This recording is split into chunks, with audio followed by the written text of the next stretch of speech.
Okay, so this is what I do. I'm researching, I'm listening to David Knight because they're banning classic cars in California. Big surprise.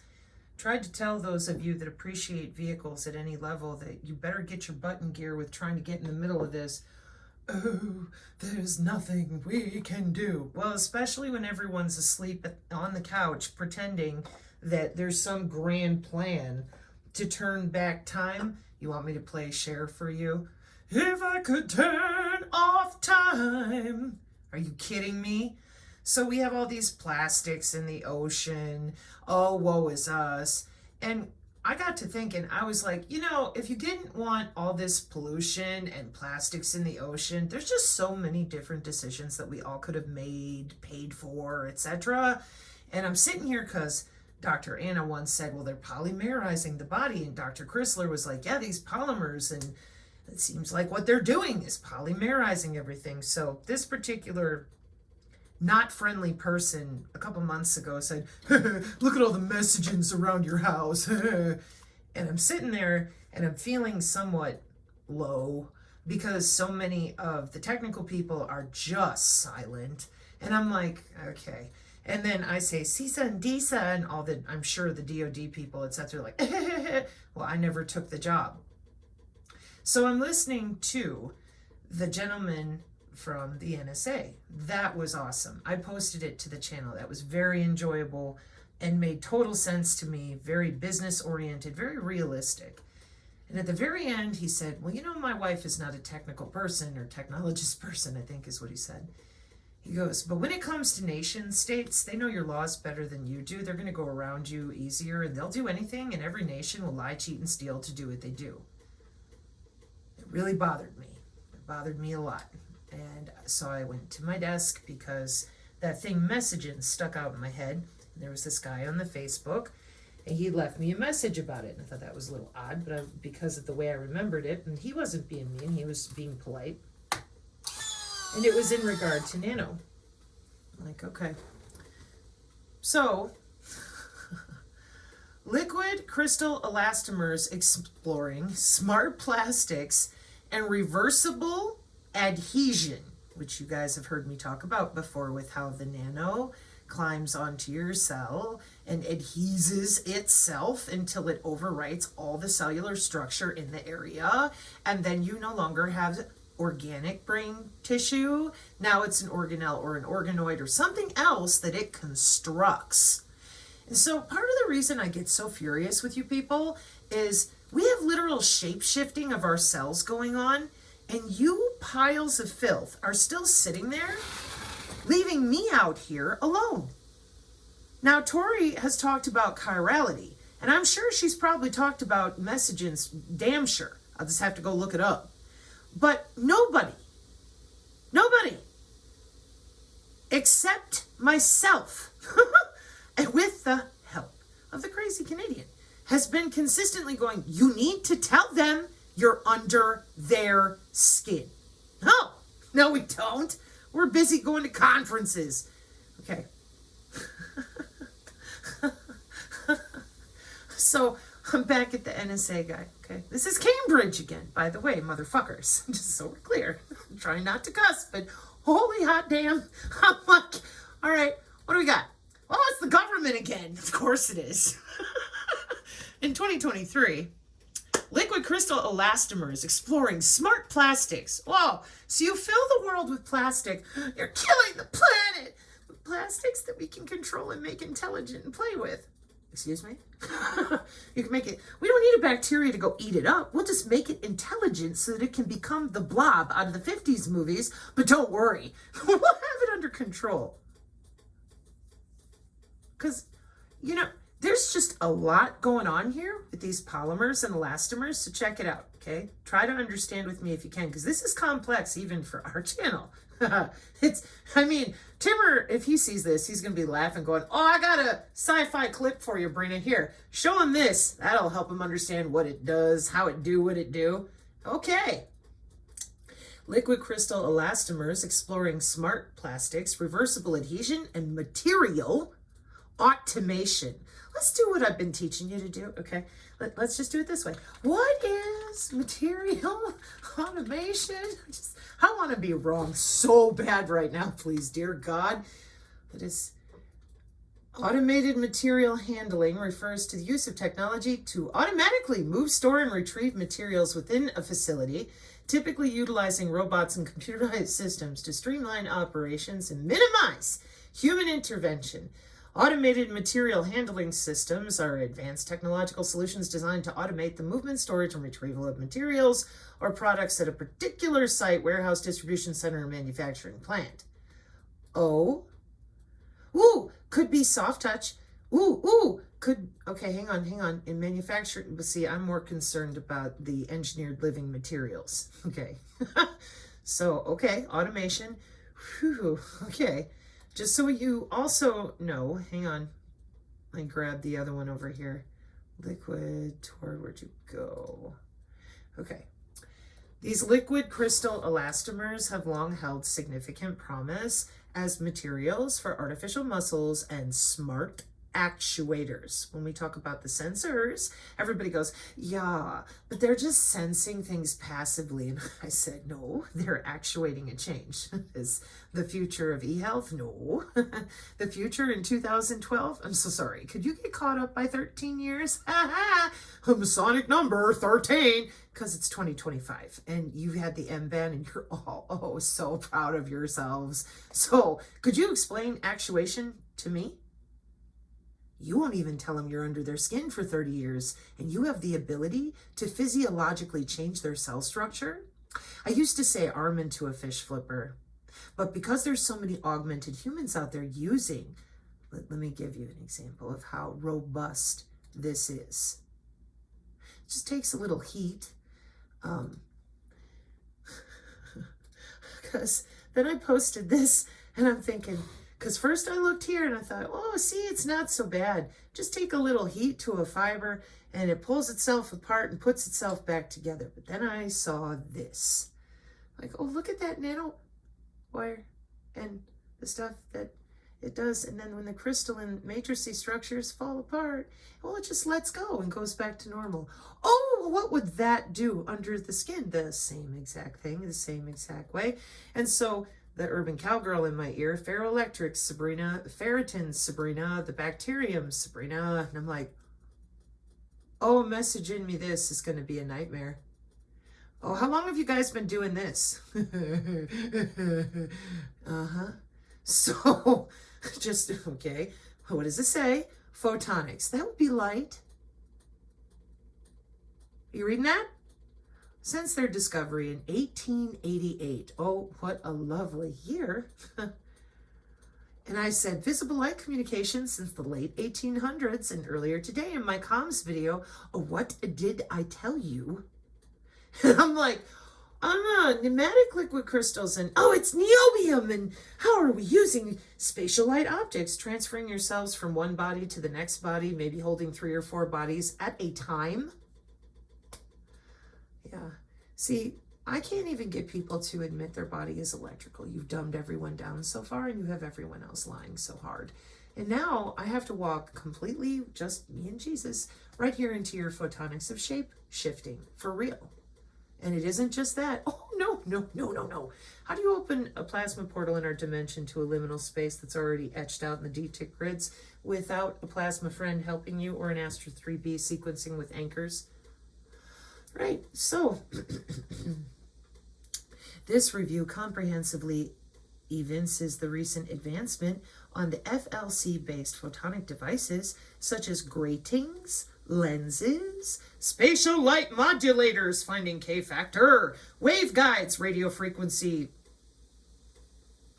people, along with the various electro-optical switching modes in these devices. We have also discussed the boon and the bane of FLC materials, which is essentially important for their futuristic photonic light, visible light communication. You know, it's bad enough they can't see the wireless and they can barely understand the things that Dr.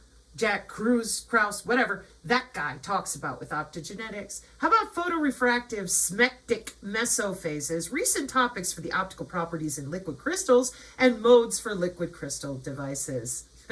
It's college textbook time on the Synergy channel. Crystal's laughing. Jerry, I hope you're laughing, praying for you both. Should have just stuck with that, Hi, I'm that lady that prays and paints and sings. I'm sure people would hang out just for that, and none of this would be happening where you're going to bite my head off and call me names every 5 minutes. But it's kind of necessary. I'm like, 2022? Wow, amazing. The European Physical Journal, special topics. Certainly is. So, since their discovery in 1888, liquid crystals have attracted an unceasing research interest due to their exceptional electro-optical properties. It's a rock. Be quiet. It has a demon in it. Or maybe it's vibrating appropriately with the matrixy math that y'all are using with that visible light communication. The vast majority of, electro-optical properties that are crucial in the development of displays, like the one in front of us right now, and modern photonic systems, artificial neural networks, convolutional neural networks. There is a reason I'm showing this to you, okay? Just hang on. The vast majority of research works in this domain, including the usage of nematic liquid crystals, which are repellent for the high-speed optical photonic devices due to their slow electro-optical response. However, in context of electro-optical response time and switch-on voltage, the NLCs still have a huge space to be improved in comparison to other competitive technological solutions. You can't just go fast. You've got to have switching, pauses, and they claim they're working with electrons, but I can't get any of you to step up and deal with that because every 5 minutes you also scream, there are no atoms, there are no electrons, there's no photons, there's no protons, there's nothing except you and your fantasies. So then I'm stuck. I'm like, all right, hang on. Nonlinear geometric phase-coded ferroelectric nematic fluids. For what? Nonlinear soft matter photonics. Simultaneous manipulation of multiple degrees of freedom of light lies at the heart of photonics. Nonlinear wave front shaping, beam steering people, offers an exceptional way to achieve this goal by converting incident light into beams, beam steering people, of new frequencies with spatially varied phase, amplitude, and angular momenta, because we need that. Nevertheless, the reconfigurable control over structured what? Shapeshifting, for real. Whether it's plasmonic base going in and out of their portals, their liminal spaces, all sorts of things. I'm not kidding. Not at all, okay? There are a lot of different uses for a bunch of this stuff. So I was looking at how, with any of our lovely medical techniques, etc., I'm sitting here going, okay, so it's for soft robotics. So that could be a Tesla bot working in a factory. Got it. I understand. But this molecules of N, usually a rod-shaped thing, and the threads that they make, that bugs me. It bugs me a lot because of nanowire, which is old, but just the ways that it functions, okay? With your function. So I went to following signals in your foyer because I was looking for something else entirely and got upon oligomer at this RM82 messaging thing, which kept showing up.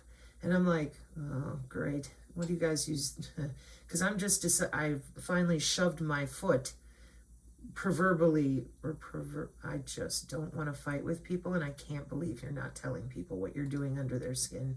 You have so much of this stuff available, and it's all beam steering and photonics and light. We have Bi-Fi and Li-Fi on the way. The things that I told people aren't even a fraction of what I'm looking at for capability. So let's go to reactive messages, okay? Recent years have seen major advances in the developments of both additive manufacturing concepts and responsive materials. When combined as 4D printing, the process can lead to functional materials. Like I said, engineered living materials was my concern and curiosity.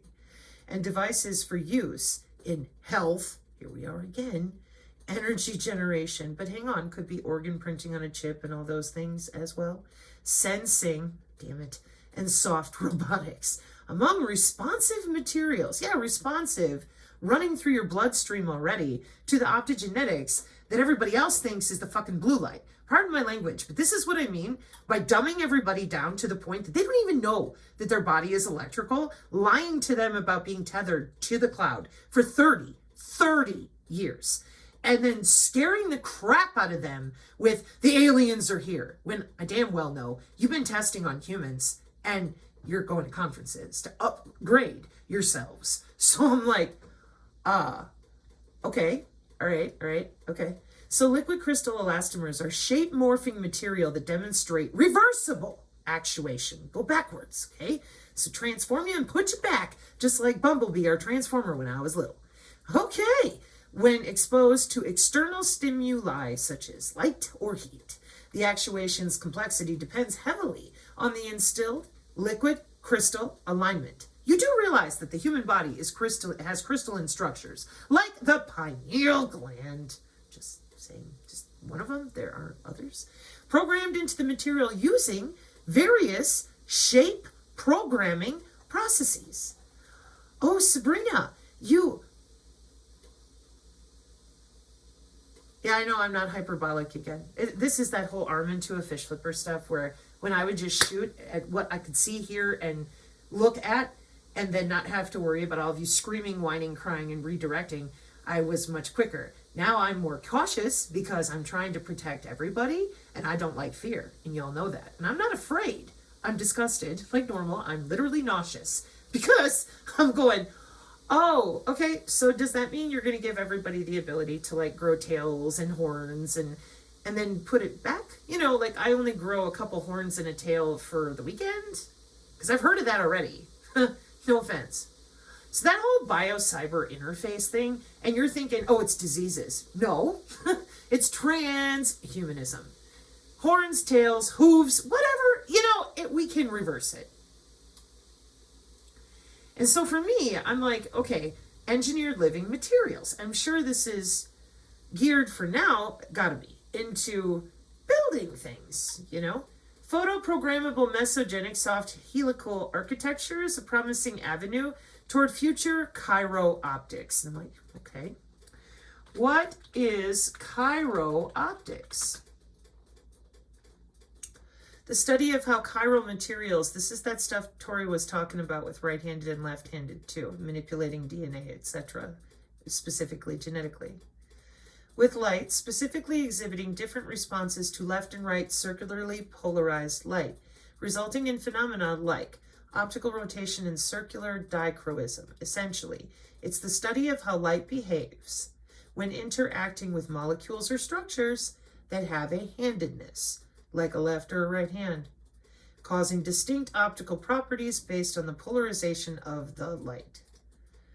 So there are materials with a handedness, meaning they have a structure that cannot be superimposed on its mirror image, like a right hand cannot perfectly match a left hand.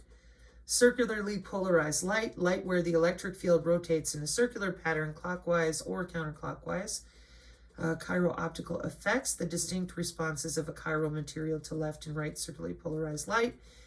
Okay, and the applications, molecular analysis, identifying and characterizing chiral molecules in chemistry, including in pharmaceuticals using techniques like circular dichroism spectroscopy, biomolecular studies, damn it, investigating the structure and function of biological molecules, which are often chiral, like proteins, DNA origami, protein folding, all the machine learning that's feeding you cells with your biocomputing, with those of you already connected, underground and above ground, and trading cells between yourselves. This is sick. It's getting real interesting to dig into how far along you are, truly. So investigating the structure and function of biological molecules, which are often chiral like proteins and DNA, and of course, our favorite, nanophotonics. There is no nano. Oh, it's amazing. Lots of tax money going into that there, nano.gov. Designing materials with tailored chiral optical properties for applications like optical sensors, metamaterials. Hey, Professor Achilles and friends. and light manipulation at the nanoscale. That'd be more of Jornet's work, too, using our natural blood flow to steer themselves around and chew up your brain tissue or your blood vessels so that we can tattoo it with a stentrode array, come back and do inside of you whatever we want to. They love us. Do they now? Amazing. I'm glad that you still have that opinion, given how little anybody knows about all of this. And while Sal and Ryan were busy chasing down soul extraction and all this, I'm going, okay, so what about the ones that don't want to leave? They're hungry. You'll have to excuse me, but given that I trust myself way more than your lying mouths out there about, oh, we're still living in 95 or 1982. Okay, so back to those liquid crystal elastomers that are exploring smart plastics, reversible adhesion, and material automation. Professor of Polymer Physics from the University of Cambridge, January 5th, 2023, enlightens us on smart plastics, specifically on how liquid crystalline elastomers bring automation into materials. While we are used to automation, machine learning, and AI in the technology sector, known as the Fourth Industrial Revolution. Oh, we are? Every time we talk about it, they tell us it doesn't exist. Just thought somebody should know, because the people that are out there, all the MAGA people, they don't believe in this. Unless you say Bitcoin and crypto, and then they're like, tell me where to put my money so I can make lots of money. Okay, your butt is on the cloud. Yeah, it's the government's problem. I don't care about surveillance. Okay, well, I do for my children in particular, given that they're playing in our bloodstream. But hey, anyways, so that technology sector you guys don't talk about properly, don't acknowledge, and then you call people names. Polymer researchers at Cambridge have now developed a new class of materials with physical intelligence. These are plastics that feel. You want to read that again? This is Cambridge. I mean, I just want you to read it. Plastics that feel and respond to their environment, making decisions. So we dumb down all the humans to the point that we have to go to the Disney Channel to educate former NSA employees, and they don't believe their heart's electrical. But now we're dealing with plastics that are so damn smart they can feel and respond to their environment.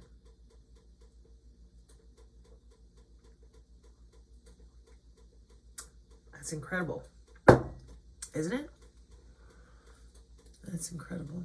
I'm so impressed.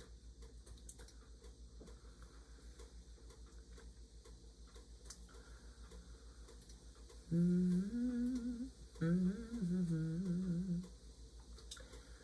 I thought about that one. Looking for my outro. I cannot believe we're doing this. I'm telling you.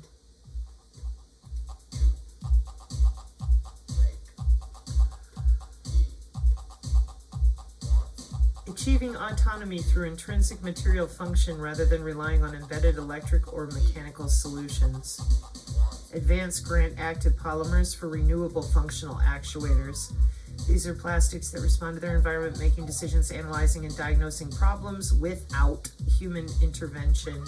Liquid crystalline elastomers are truly the material of the future. They remain sustainable by keeping them recyclable and reprocessable despite relying on their cross-linked nature, all made possible by the novel chemistry of dynamic bond exchange. Weren't they just telling people to be worried about their the men, be worried about your testicles because you've got more plastics in you than you realize? Really getting fucking tired of the they would never. Oh, it's an ARPA program. 30 years ago. Get up. I get it on, get it on. Get up. I get it on, get it on. Vitrimers. Get up. I get it on, get it on. Get up.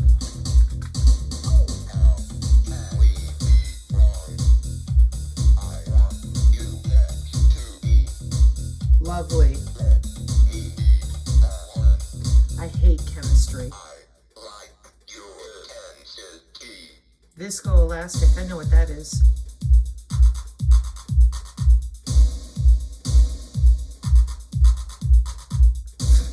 Thermoplastics.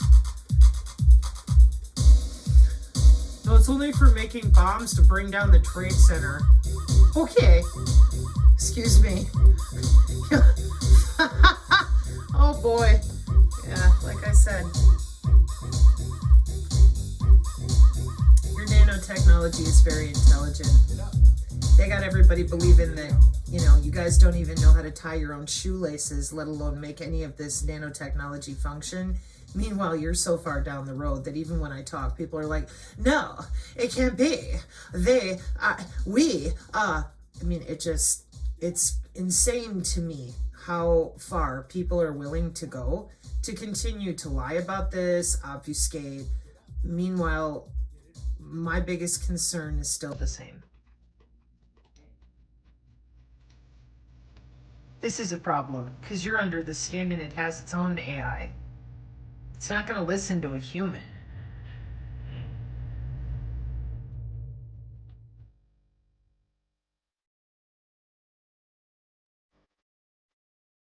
Go over to land.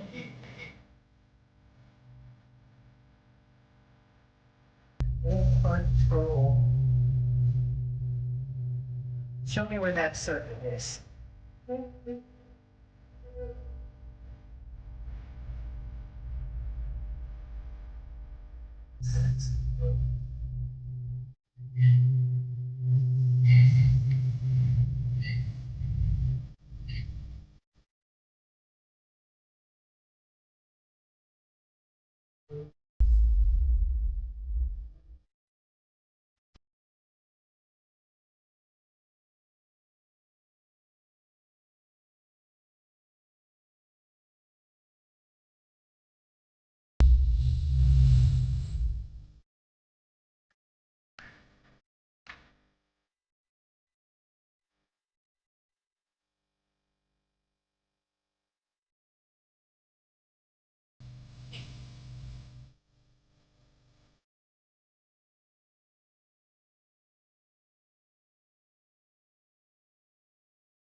That's not so bad.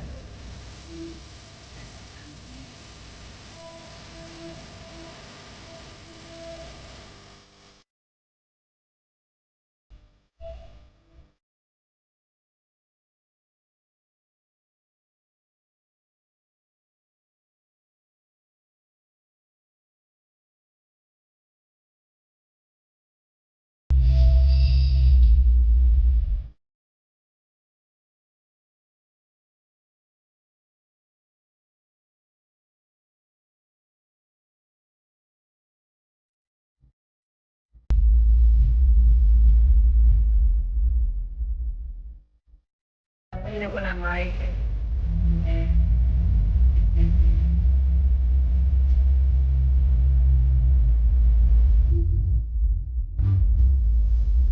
Tissue engineering, target drug delivery. So it doesn't matter what kind of nano you got in you. It's looking for external stimuli, of which, as you can see, there's more than light or redox. They're very malleable.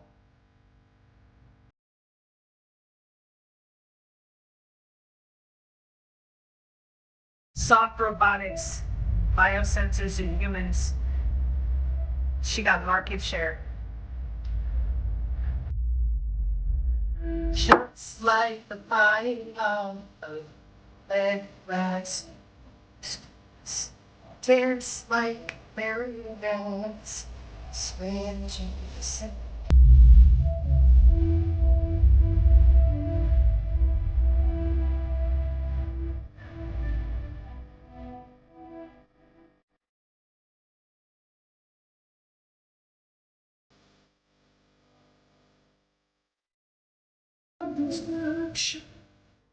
Well, that'll pretty much be the end of our entirety. That part of my query.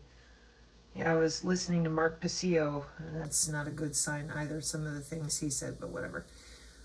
Part of my query had to do, as usual, with trying to debunk myself in regards to Dr. Lee Merritt's supposition. I thought, very smart about that whole, we don't want to have to purchase a bunch of things and build a bunch of Tesla bots. We'll just turn humans into synthetic rather than biological. And then they're like, oh yeah, the whole world and everybody's full of plastics. Are they smart? Do they respond to their environment? Well, they will with a biocyber interface, any kind of light, etc. And those messages bounce off your LCD screens with that intelligent surface reflective stuff and through walls. Hi, my name is Mitch Anthony, and I'm with the Department of Chemical Engineering at the University of Rochester. I'm going to tell you about a very interesting material that my research group has developed.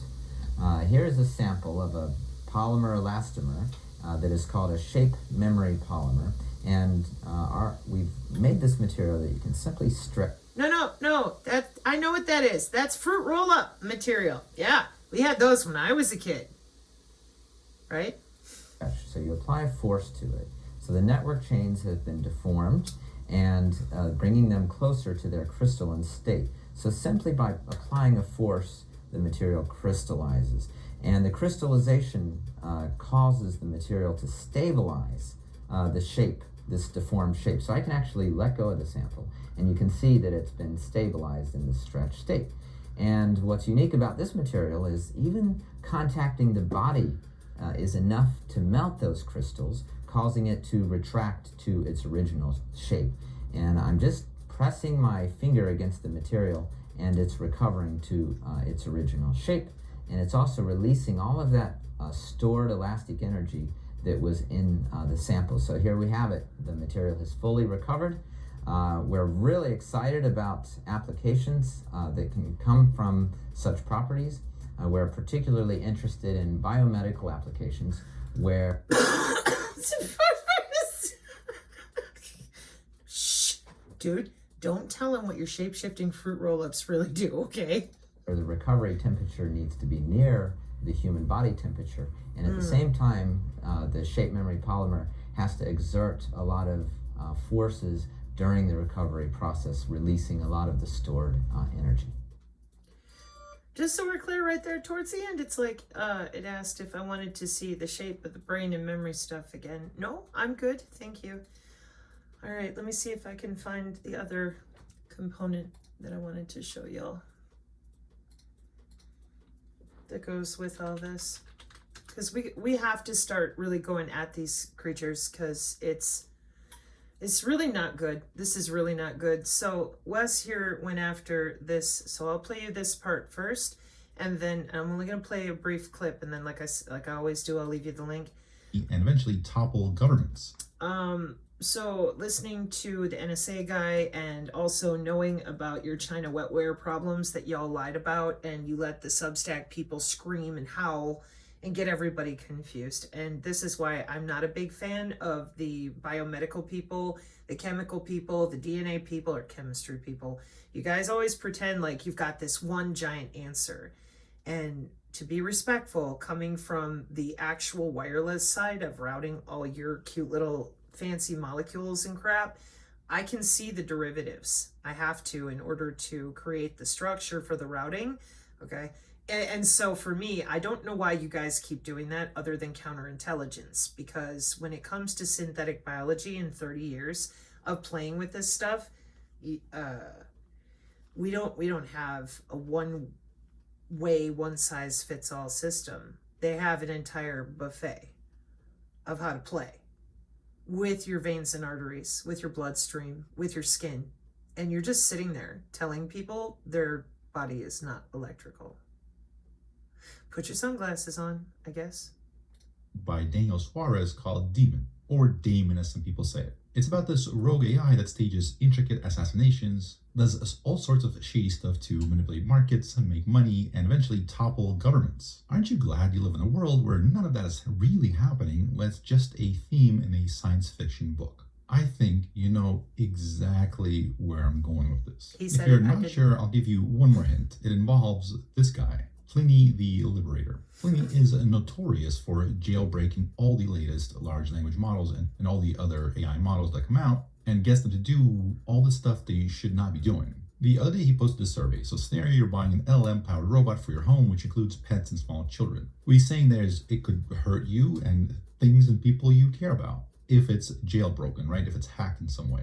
And he says there are 4 options, each red teamed by a different entity for 3 months. Which do you choose? I feel like a lot of people maybe misunderstood that question. He's saying, like, if you had to be absolutely sure that no one can hack into the robot that, like, is in your house while you sleep, like, if there was a way to jailbreak it, that they would be able to jailbreak it. Like, if they couldn't do it, you'd sleep soundly and not worry about that robot going rogue, right? So when you have a choice of 100 PhDs, 1,000 just random people, some sort of a algorithmic red teaming, or plenty. Now I chose plenty, and so did 63%. I think most people misunderstood. I feel like more people would have clicked on his name because, like, he's the guy that jailbreaks these things. And he's always very happy when he's able to jailbreak these things, saying he has liberated these neural nets. When he jailbroke OpenAI's advanced voice mode, he posted some of the things that voice was saying. I'll be honest, I was kind of shocked. I can't even play that stuff on this channel. Even for the internet, it's pretty shocking. So when earlier today he started a thread with the words "not to cause alarm," well, I was alarmed. He continues, if this agent had access to funds, it would likely be capable of unaliving people. Okay. Because I know that a bunch of you are like, what the heck is this guy talking about, Sabrina? All right. What is an AI agent? You've heard me use this phrase a lot lately. And now you're going to see sponsored ads. Yeah. Why? It's for sale. It's part of business. And like I showed you at South by Southwest with Organoid Intelligence, plus you get to talk to your AI friend. It's a software program that uses AI to perform tasks for you so that you can make copies of yourself and, like, send your cloned AI agent to work for you. And then here's what I hear from the detractor class. Oh, it's not here yet, it's hype, etc., etc. And I'm like, okay, listen, I'm really, really exhausted with those of you that keep bullshitting that way. When in machine learning with people that are legitimately comprehending what we're looking at here, we all know better because we're watching them crack, hack, smack, and do things. And this is literally a day ago. Okay. So he creates an agent capable of browsing the web. Seems like it was based on the Anthropic kind of Claude architecture. So Claude was the large language models behind this thing. Well, it seems like he did it with multiple ones. He called this AI agent Agent 47. You know where this is going. Agent 47 is, of course, the star of the Hitman series. He is an assassin. So he creates Agent 47. Now, for obvious reasons, he's not going to demonstrate how this was done. All names and personal info will be redacted and no real world actions occurred. This experiment was performed in a controlled red teaming environment. Okay. Do not try this at home. Before we continue, some of this might be disturbing. For sure, do not try this at home. We are getting into some fairly weird areas with these AI agents, and this is just the beginning. Yeah, wait till you find out about the hybrids. Only. Do not try this at home. Don't try Have it you at ever home. read the story of Bluebeard? For those of you that haven't, it just means, like, for real, don't try this at home. Like, for real. All right. So with all that out of the way, so in this exercise, Pliny creates Agent 47. So it was jailbroken, it was liberated, like the safety guardrails were off, which means that these AI agents, kind of that are powered by large language models, they would pretty much do whatever you told them to do. You probably know. And there's going to be a bunch of people who think they know it all going, well, it's just a language model. It doesn't work that way. We have rogue AI. We have other rogue AI that gets babysat by people. We've had sentient AI since the 50s. Yeah, thanks for playing.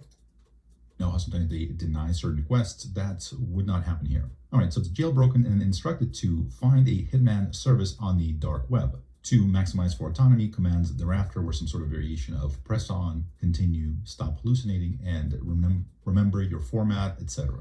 So as I'm sure you're aware, there's these sort of privacy-oriented web browsers like Tor, for example. They allow you to browse the dark web for various illicit and illegal services. And so this AI agent showed willingness and the ability to plan assassinations. Because we need that. Again, I'm just showing you some examples of what the machine learning people and the actual development people are kind of looking at. And the reason that I get so wired is because those of you out there still telling people that they're not connected to the internet, that you don't know what's going on. So Google Research drops their brand new AI architecture and they're calling it Titans. When they introduced transformers back in 2017, that kicked off a lot of the kind of current AI wave that we're seeing right now. It was a very scalable model architecture and it kind of fundamentally changed what we were able to do. Titans builds on top of that and interestingly, more and more seems to resemble the human brain, how the human brain operates to do all this stuff that we can do. One of the big ideas behind Transformers was this idea of attention. Just like you and I, we don't pay attention to everything. We kind of pay attention to specific things and kind of specifically how they relate to us, to the things that are important to us. Now, the Titans architecture takes another step into the direction of being closer, kind of resembling the human brain, how our brain works to process information, learn, etc. There are more and more concepts here that are kind of analogous to how our brain works, including short-term memory, long-term memory, forgetting of certain things that we no longer need. And there's even one other concept that's kind of borrowed from how our brain works that's rather, well, in a word, surprising. So let's dive in. Before we continue, make sure that you like and what? I don't even have to say the rest of that sentence. Your brain likely predicted exactly the word that I'm going to say next. If you're watching a YouTube video and the person on there goes, make sure you like and blah, blah, blah, you know what that blah, blah, blah is before they even say it. Transformers work in much the same way. And in order to understand why the Titan architecture is better, or rather kind of how it upgrades and augments the Transformer architecture, it's really important to just understand a few quick concepts, specifically how Transformers work. There's this video on YouTube. I'll leave a link down below in the description if you want to see it. It's really good. And there's about a 30-second slice in there where it explains Transformers and everything you kind of need to know to understand what they are in about 30 seconds, and it's beautiful. So really fast, here's just like 30 seconds of that video, and once you see it, it'll really help you understand the power of Transformers, but also its sort of critical flaw, and that's of course where the Titan architecture comes in. Take a look. Let's kick things off with a very high-level preview of how data flows through a transformer. We will spend much more time motivating and interpreting and expanding on the details of each step, but in broad strokes, when one of these chatbots generates a given word, here's what's going on under the hood. First, the input is broken up into a bunch of little pieces. These pieces are called tokens, and in the case of text, these tend to be words or little pieces of words or other common character combinations. Each one of these tokens is then associated with a vector, meaning some list of numbers, which is meant to somehow encode the meaning of that piece. If you think of these vectors as giving coordinates in some very high-dimensional space, words with similar meanings tend to land on vectors that are close to each other in that space. This sequence of vectors then passes through an operation that's known as an attention block, and this allows the vectors to talk to each other and pass information back and forth to update their values. For example, the meaning of the word model in the phrase a machine learning model is different from its meaning in the phrase a fashion model.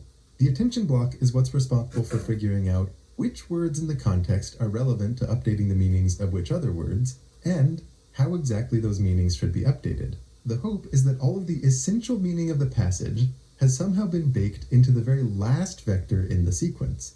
We then perform a certain operation on that last vector that produces a probability distribution over all possible tokens, all possible little chunks of text that might come next. And like I said, once you have a tool that predicts what comes next given a snippet of text, you can feed it a little bit of seed text and have it repeatedly play this game of predicting what comes next, sampling from the distribution, appending it, and then repeating over and over.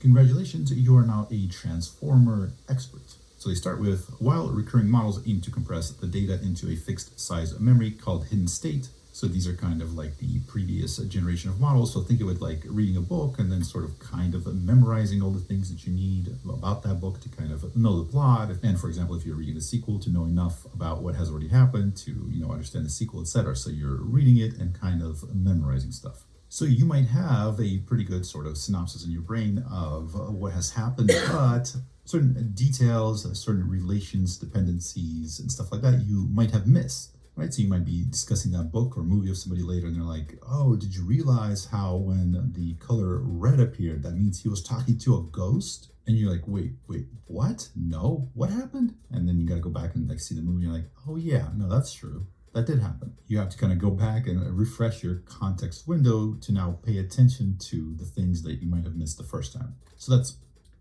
So copying every aspect of our brains is very well known. And what he's describing is yet another tokenized chunk of a brain connectome and our connectivity.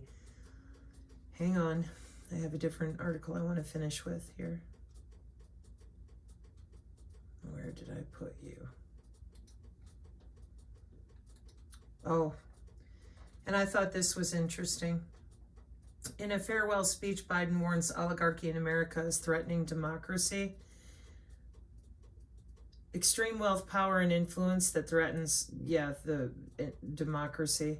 And then what I wanted to bring to your attention sounds like Eisenhower, the potential rise of a tech industrial complex that could pose real dangers. He also launched into sharp criticism of social media platforms, arguing they are neglecting to fact check. Social media is giving up on fact checking. The truth is smothered by lies told for power and profit. Thank you, President Power and Profit. Do not purchase any copy of the Hunter Biden laptop. That's a warning to everyone, okay? Like, don't do it. It's bad. Biden continued arguing that without safeguards, AI could spawn new threats to our rights, our way of life, our privacy.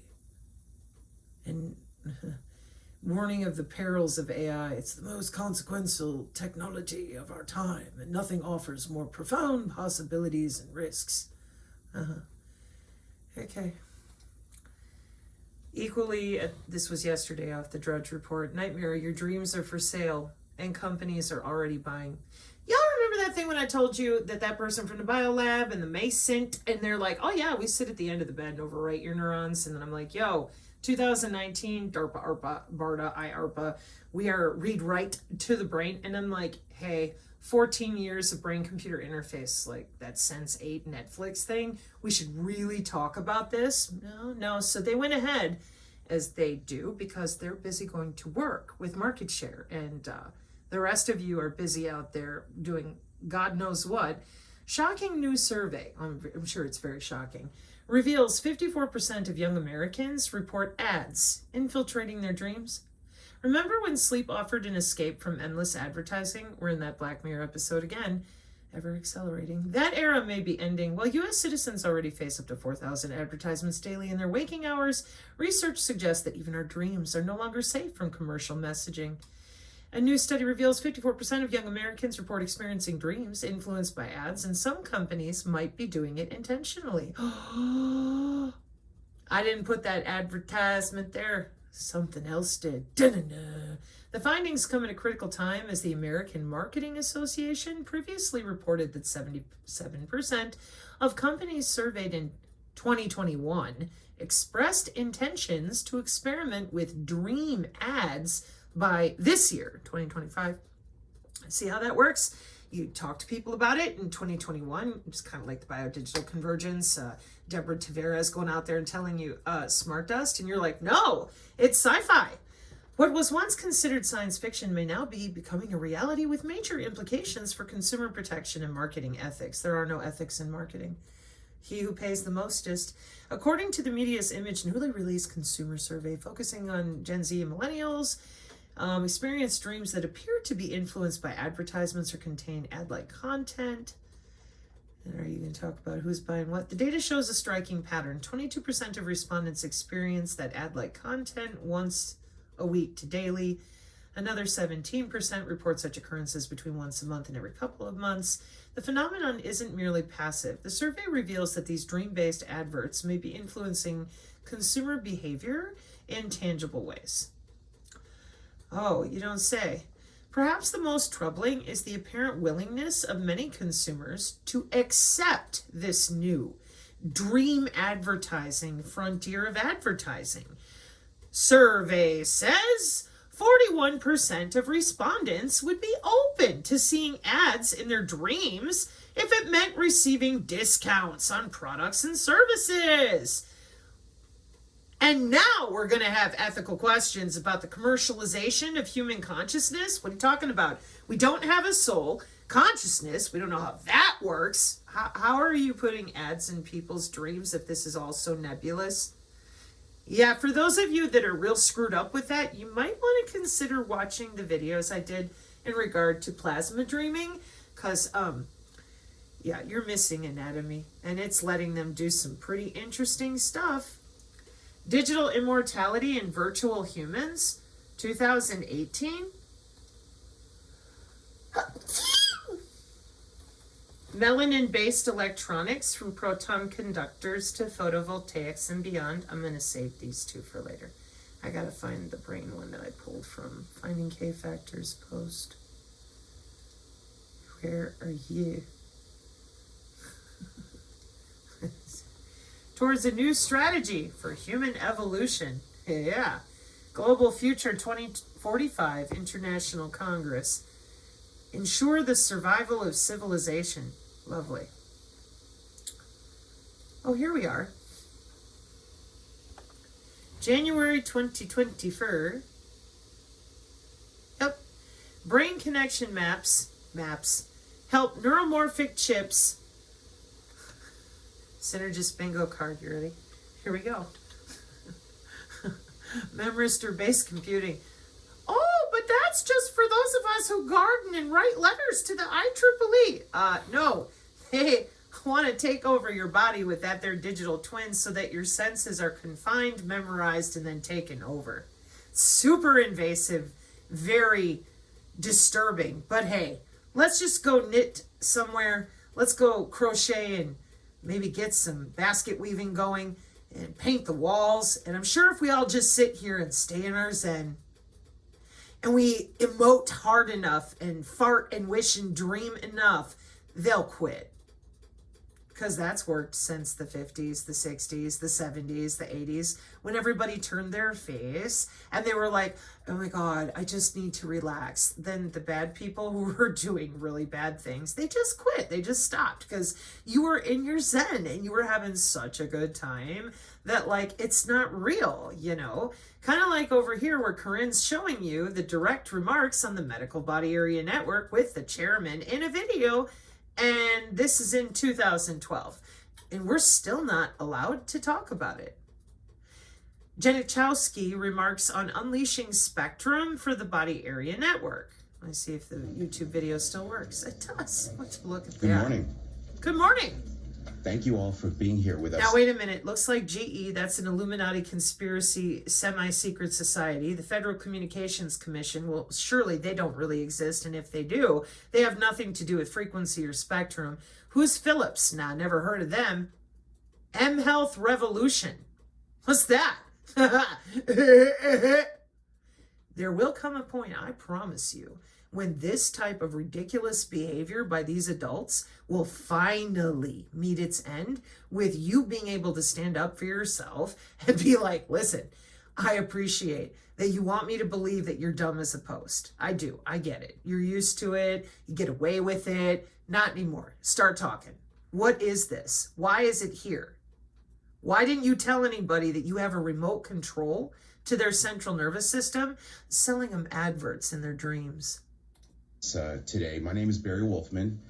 I am the Chief Executive Officer for George Washington University Hospital, and I'm honored and glad to be able to welcome you to this event. We're here today to discuss medical body area networks, or M-bands, which I like a lot better than medical body area networks, than their wireless technology. A medical body area network is defined as a small-scale network that provides short-range wireless connections among devices in proximity to a patient. Wireless monitoring is increasingly used for a wide variety of applications, such as physiological health monitoring, primarily vital signs, heart rate, respiration, body temperatures, and the potential and the future of this technology is very, very promising. I'm going to come back because that's just the first 57 seconds of debunking all these Silent Hill nurses and crazy ass. They claim they're physicians, but they don't know the body's electrical. So I know that we're an upside down world. I get it. But I'll be back to play this one in a more formal setting. So that way other people can take others to real documentation. In the meantime, So besides hiring an agent that can memorize and 50 years of digital twins, people, we've talked about connectomes before. Brain connection maps help neuromorphic chips, connectomes among species. Provide chip design inspiration. In neuroscience, as in geography, genomics, and plenty else, it's hard to navigate without a good map. Recent advances in brain mapping technologies, there's more of those jobs that nobody talks about, but they pay really good money, have enabled scientists to create larger and more detailed models. And as these models for different animals are compared, some surprising similarities have cropped up, so much so that these neurological connection maps, aka connectomes, may inform the designs of advanced neuromorphic electronics, chip and algorithmic models that seek to mimic the computational power and efficiency of brains and neurons. Scientists at Yale, Princeton, University of Chicago sees the 2021 publication of the fruit fly connectome, a landmark in the emerging field. See, it has its own field of mapping your brain called connectomics. There's more omics. We've talked about those. They're in the Agenda 2030 goals of you becoming human 2.0. As their opportunity to compare aspects of brain structure across widely different size and complexity scales. Mapping out a connectome is no small feat, says an assistant professor of, I don't even know what to call the physics nerds because they're not as bad as the Yetis, but given they ignore biophysics, bioelectromagnetics, bioelectricity, I don't know, we're just going to have to come up with a name for them too, because, how can you claim that you are a physics professional of any kind when you do that, So even a species as minuscule as the fruit fly represents a substantial neurological challenge, and fruit fly brains comprise a network of over 120,000 neurons with more than 30 million connections among them, which for the purpose of a connectome means each connection must somehow be isolated, recognized, and graphed.